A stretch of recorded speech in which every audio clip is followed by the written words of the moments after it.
He's such a master of camouflage. He could be anywhere. So he's obviously this lantern. Transform. Come on, transform. All right. Well, if you're in here, just be downstairs in a little bit.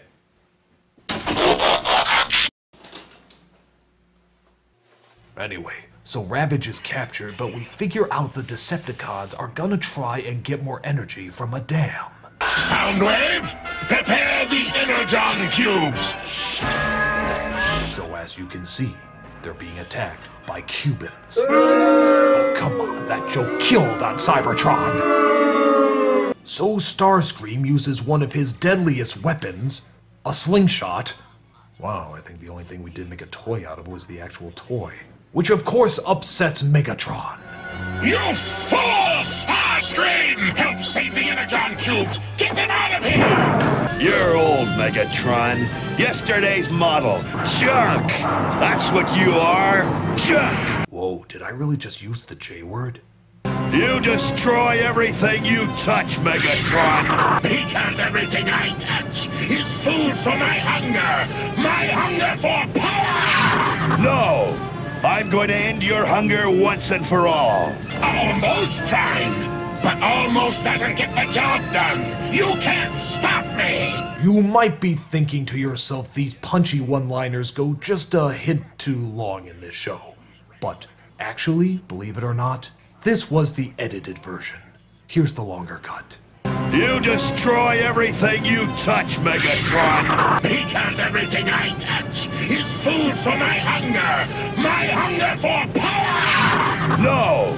I'm going to end your hunger once and for all. My hunger is a hunger that can never be filled! Then I'll fill your hunger's hunger with the hungry taste of victory. Victory for my hunger's hunger, which hungers for the hungry taste of the hunger's hunger that hungers at the belly of all those who hunger for hunger's hunger. I can't think of any more sentences with the word hunger in them. That's why you suck. Die! The Autobots come to my aid, as well as, big shock, Pussy Pillow here. Easy, Spike. Oh dear. Oh, I should have caught that. Yes, that looks very suggestive. Yeah, we're not doing the children's syndication route without that scene being edited. I am deeply ashamed. You know, oddly enough, playing that isn't helping. Meanwhile, Starscream and Megatron bitch at each other again like a senile couple.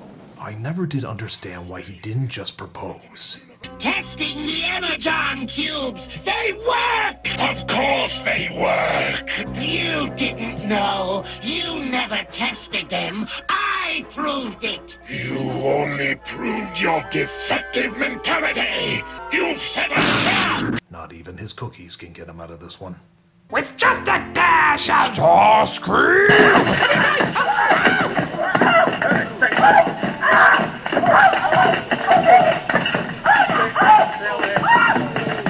Wow, that was dark.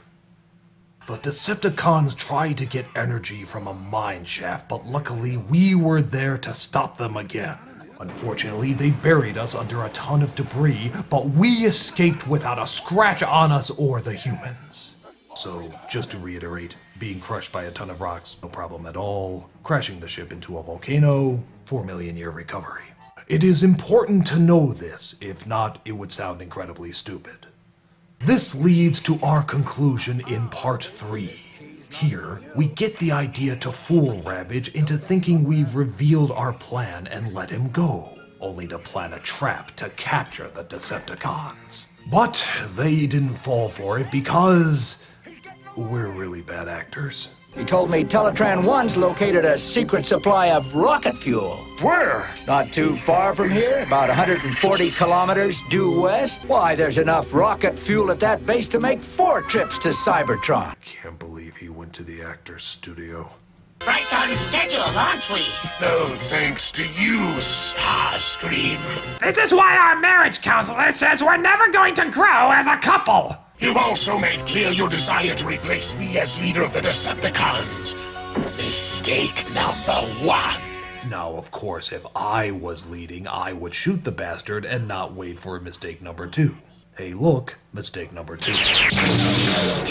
It's empty. Now it's my turn. Megatron! Megatron! We attack the rocket base at sunrise. And yet, he still lets him stay.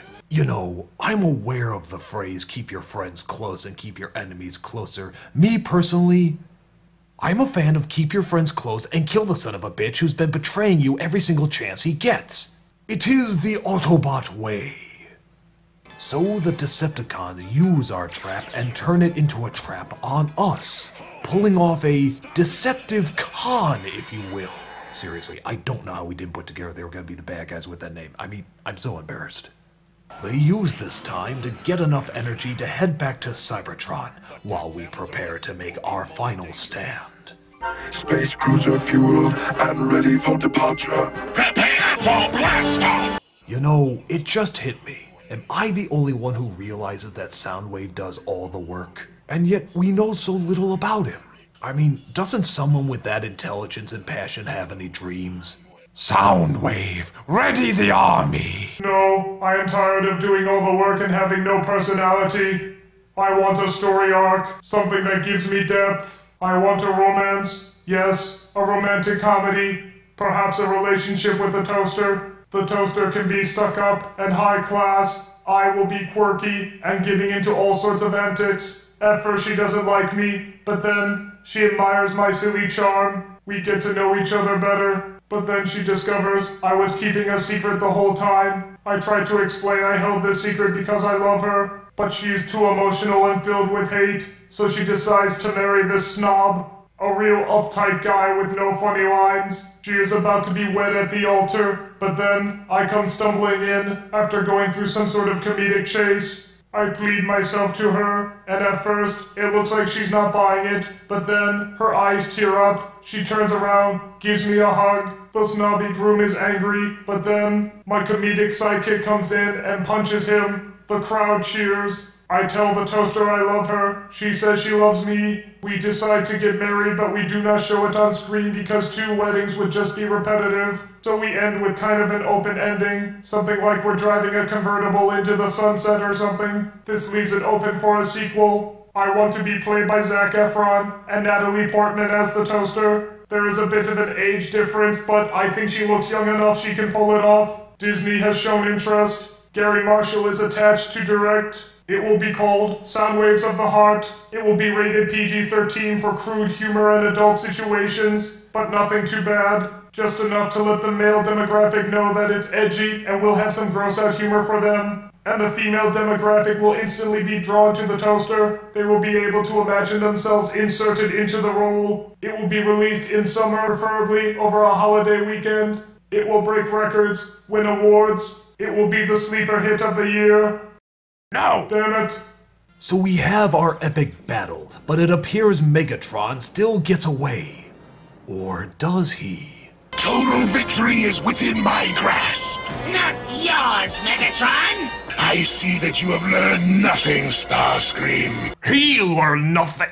If there was a book about how to learn nothing, your picture would be on the back of it. I can't believe we lost Cybertron to these bozos. And my time is now! But one of our Autobots sneaks aboard and sets the ship to fly into the ocean, sinking them into the very depths. Ready, Spike? It's almost time to blast off. I'll be right there, Prime. One more thing. I sure am glad we don't have to worry about Megatron and all those Decepticons anymore. Yeah, you may want to put a ... after that, kid.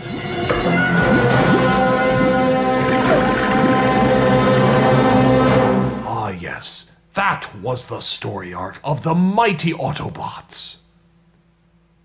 You know, it's a touch sillier than I remember it. I suppose, looking back, it's not quite as grand as I remember. Sure, there wasn't much emphasis on character. Sure, the stories were pretty repetitive. Then, sure, we were just as focused on advertising as any other show. But you know what? We still created something all our own.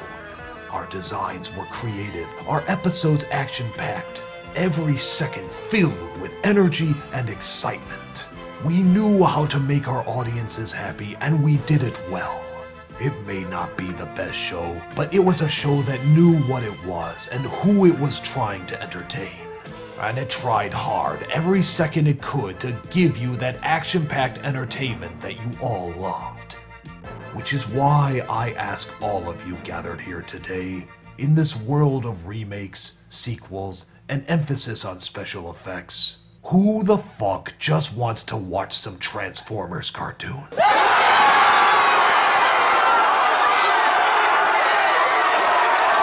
Hell fucking yeah.